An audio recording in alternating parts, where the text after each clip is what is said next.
Olá! No nosso último papo, a gente mergulhou na graça de Deus, não foi? Bom, hoje o convite é para ir ainda mais fundo. Vamos falar sobre um dos assuntos, mais fascinantes da Bíblia, a doutrina da eleição. E a pergunta que fica no ar é essa aqui. Se a salvação é de graça, um presente que a gente não merece, então quem são os eleitos de Deus? Para quem é esse presente afinal? É essa verdade que a gente vai desvendar agora. Para a gente começar a entender isso, que tal uma imagem? Pensa na eleição divina como se fosse uma grande sinfonia. Deus é o maestro, sabe? Ele tem a partitura perfeita na cabeça. Ele convida os músicos, mas a música só acontece quando cada um aceita o convite e toca o seu instrumento. É uma parceria. Com a eleição, é mais ou menos por aí. Ok, então vamos lá. Nossa primeira parte, a escolha divina.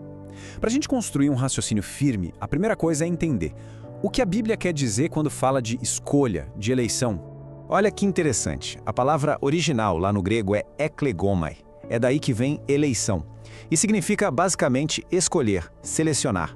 Em termos de teologia, isso aponta para aquele ato soberano de Deus, lá na eternidade, de escolher um povo para si, tudo dentro do grande plano de redenção.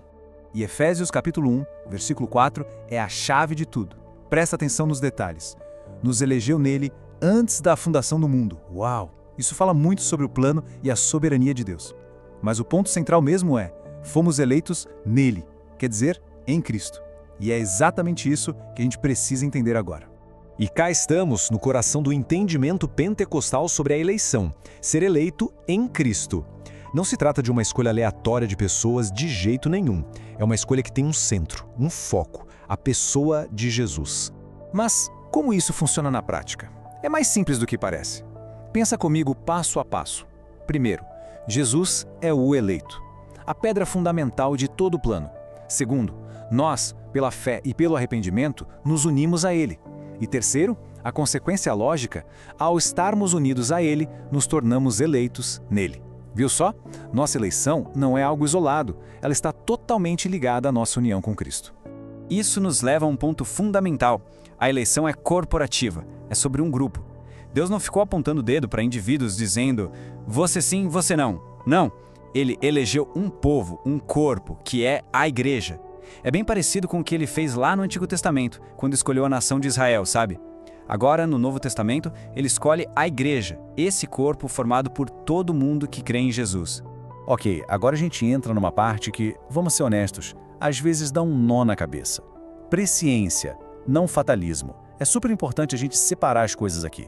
O que Deus sabe de antemão não é a mesma coisa que um destino traçado, sem escolha. Dá uma olhada nessa comparação que deixa tudo bem claro. De um lado tem a ideia de que Deus escolheu pessoas de forma incondicional. Do outro, o que a gente vê na Bíblia, a perspectiva pentecostal, a eleição depende da fé em Cristo. O sacrifício de Jesus foi para todo mundo, não para um grupinho. E, um ponto-chave, a graça de Deus pode ser resistida, a nossa resposta importa. Ou seja, Deus não predetermina quem vai ser salvo ou não. O que Ele faz é eleger um plano de salvação. E por causa da sua presciência, em grego prognosis, Ele já sabe quem, de livre vontade, vai dizer sim a esse plano. E é muito importante a gente entender isso. A presciência de Deus não é como se Ele estivesse assistindo a um filme que já viu, de forma fria. Não, é uma expressão do amor e do cuidado dele. É Ele conhecendo de perto e com carinho aqueles que iriam responder ao seu chamado. Por isso que essa doutrina, em vez de dar medo, deveria trazer um conforto gigantesco. Beleza. Até aqui a gente viu o que é a eleição e como ela funciona. Mas, para quê? Qual é o objetivo disso tudo? A eleição tem um propósito, e a Bíblia não deixa dúvidas sobre qual é. A eleição não é só um ingresso para o céu, entende? É muito mais. É um chamado para a ação. Fomos eleitos para sermos santos, para refletir quem Deus é. Fomos eleitos para viver para a glória dele. Fomos criados para fazer a diferença, para realizar as boas obras que Ele já deixou preparadas. A eleição nos tira do sofá e nos coloca em movimento, vivendo para os planos de Deus. E se a eleição nos coloca em movimento, qual é a direção? É aqui que a gente chega na consequência mais importante de todas, o nosso chamado para a missão. Olha só que poderosa essa frase. Ser eleito não é ter um privilégio que leva a gente a se acomodar. Pelo contrário, é uma responsabilidade que nos empurra para a missão. Deus não criou um clube exclusivo. Ele elegeu um povo para ser luz no mundo, para levar a mensagem da salvação para todo mundo. E o texto de Mateus 28 é a ordem de marcha, né? Ide, portanto, fazei discípulos. Isso aqui não é uma sugestão, é a razão de ser do povo eleito. Nossa eleição não termina em nós mesmos, ela nos coloca bem no centro do plano de Deus para alcançar o mundo todo. Então, para a gente ir fechando o raciocínio, longe de ser um mistério que bota medo, que faz a gente pensar em exclusão, a eleição é, na verdade, a nossa maior garantia. É o selo de que o plano de Deus para a sua igreja é inabalável.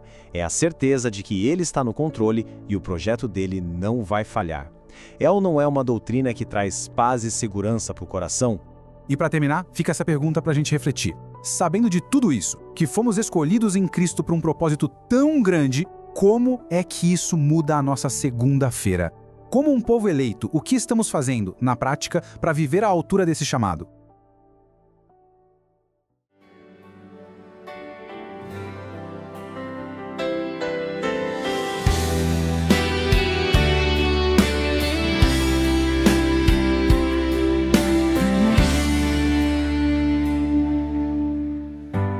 Ó pecador, vem à fonte, com o teu fardo de dor. Vem sepultá-lo nas águas, paz acharás no Senhor. Depressa vem, depressa vem. Só instante não queiras perder. Jesus espera salvar-te, mercê pra ti Ele tem.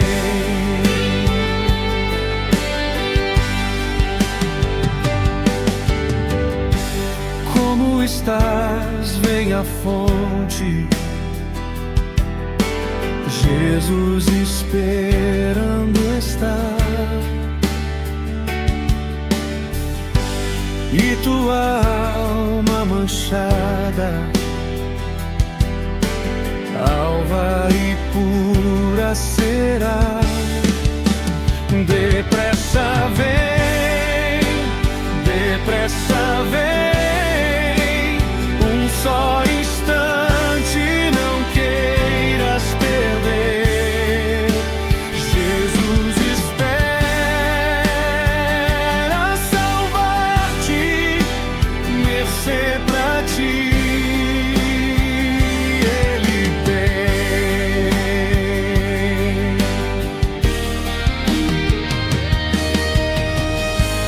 O Salvador não despreza quem arrependido crê. A vida eterna esperando, de suas mãos receber. Depressa vem, depressa vem, um só instante não queiras perder. Jesus espera salvar-te, mercê pra ti Ele tem. Vem ser curado na fonte, Jesus a paz te quer dar. Curta, comente e se inscreva. Vamos juntos buscar na verdadeira fonte a palavra de Deus. Lições da Fonte EBD.